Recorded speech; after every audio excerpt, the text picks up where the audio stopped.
Hey everyone, Katie and Sergeant Steele here, and today I want to talk to you about playing Crusade. Crusade is a great way to play narrative Warhammer 40k. Although it's not a requirement in order to play narrative battles, it creates fun elements like gaining experience points, leveling up your units, or even creating a longer narrative to a war front that your units are positioned on. First thing you'll need to do, determine which factions you'll want to play. You can choose from the broader range of Imperium, Chaos, or Xenos, in the sub-factions therein, to create your Crusade force. Do remember though, you'll need to build battle-forged army rosters, so select units that make sense. To do that, you'll write down your units on your order of battle.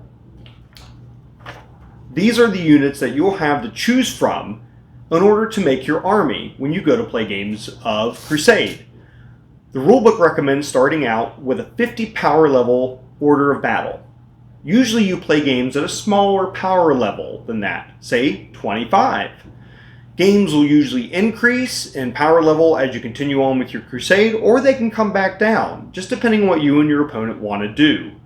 Typically though, you have an army roster with your order of battle that is greater than the power level that you'll be playing. With your order of battle, you'll be able to add units anytime, as long as you have points available to add those units to your order of battle. You can remove units from your order of battle at any time also. What you'll need to do if you want to change out war gear or increase the size of an existing unit is you'll have to use requisition points. Other than that, change your army roster at any time.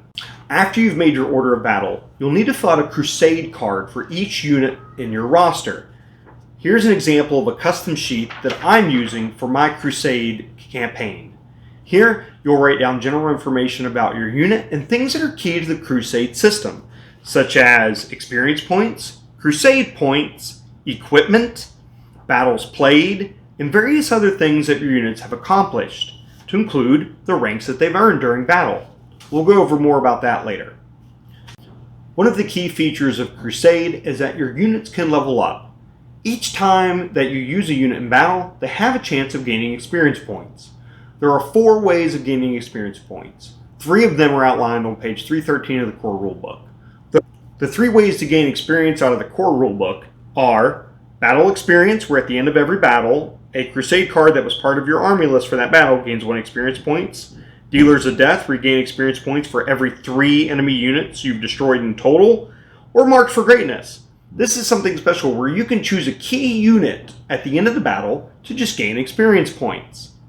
The other ways to gain experience points are through the agendas that are available for the Crusade game that you're playing in. There are generic ones available in the rulebook, as well as some that are relevant to specific missions. Select your agendas and then gain your experience. When selecting your agendas for a battle, they are army-wide, so you need to pick agendas that are actually usually able to be accomplished by several units within your army roster, unless you're very certain that a particular unit is going to be able to pull off the task at hand. Now that your units are gaining experience, check the core rulebook page 318 to see when they level up. You can go from Battle Honored to Bloodied to Battle Hardened, Heroic, and eventually Legendary, with key units that have gained a lot of experience points. Each of these level ups allow you to expand on your unit, giving them extra buffs to make them even more critical in your battlefield roles. When you level up, you can choose one of 4 types of upgrades that are available. These are called Battle Honors. Battle Honors you can get are Battle Traits, outlined on page 319 of the core rulebook, Weapon Enhancements, which upgrade your war gear, Psychic Fortitude, which boosts a unit's psychic might, or Crusade Relic. Each time you gain a Battle Honor, you'll need to increase the Crusade points that a unit has. If a unit is worth 10 or less power level, you increase its Crusade points by 1 for each Battle Honor gained. For 11 or more power level, you increase the Crusade points by 2. In a way, this kind of tracks the strength of your army outside of power level. When you go to do your matchup, you'll compare your power level and your Crusade points to your opponents. This will help you know if the game is balanced, or if you need to make adjustments, unless you want to play an asymmetric battle, which can be a lot of fun. Another thing that can happen in Crusade is your units can gain battle scars. This is when they fail an out-of-action test. If your unit is eliminated, or destroyed during the battle, then they have to take an out-of-action test.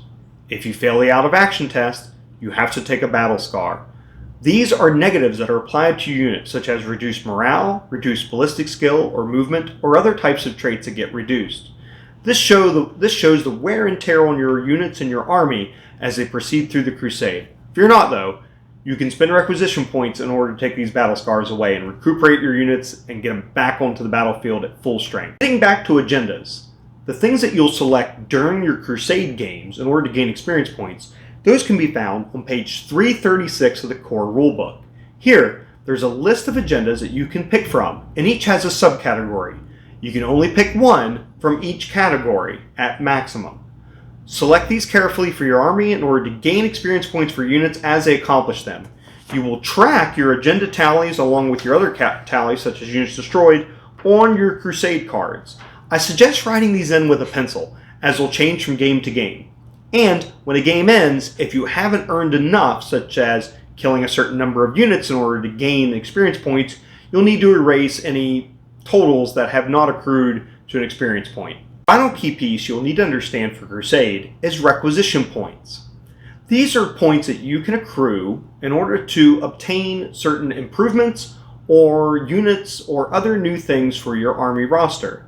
For example, you can use requisition points to rearm and resupply a unit. Rearm and resupply allows you to change the war gear of a unit that's already on your Crusade battle roster. Change the Crusade card, add the new equipment as you see fit, and then proceed. A couple of other interesting points about requisition points. You can never have more than 5, so make sure before you go into a battle, if you're nearing your maximum of 5, or have a chance of getting 5 or more after the battle ends, you probably should spend some requisition points beforehand to make sure you don't lose any. Talk with your opponent about this if you haven't already. When you spend your requisition points, most things only cost about 1 requisition point, but other major things, especially things within the codexes for each army, can cost much more. Some even cost an entire 5 requisition points in order to purchase. So watch your requisition points and make sure you're spending them down. Another key thing to remember is that in Crusade, nobody starts with a warlord trait or a relic. And even if a stratagem will allow you to obtain a relic, you still have to spend the requisition points in order to get it. So you start every battle roster with 5 requisition points. You'll need to spend 2 of those if you want at least 1 relic and 1 warlord trait. You gain 1 requisition point for each battle you play. So the more Crusade games you get in, the more requisition points you earn, but also the higher chances of you obtaining battle scars or even battle honors. To gain requisition points, you do it one of 2 ways. You automatically gain 1 requisition point at the end of each battle you play, regardless of whether you win, lose, or draw. As well, some missions give you the opportunity to earn additional requisition points.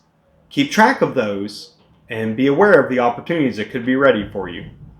So that was the quick rundown of the basics for Crusade. There's a lot more to Crusade play, especially once you get into the missions and when you get into your codex to look what's possible with your army.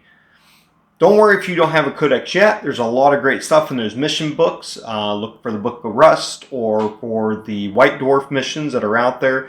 Lots of fun and really interesting rules to be tried out and tested in your games. As well, don't forget that this is just a template and a guideline. Add your own rules, create your own custom missions. You can see it on my channel all the time when I do it. And have fun. See what happens with it. That's the whole point of the game. So I hope you've enjoyed and hope you found this helpful. See you all next time.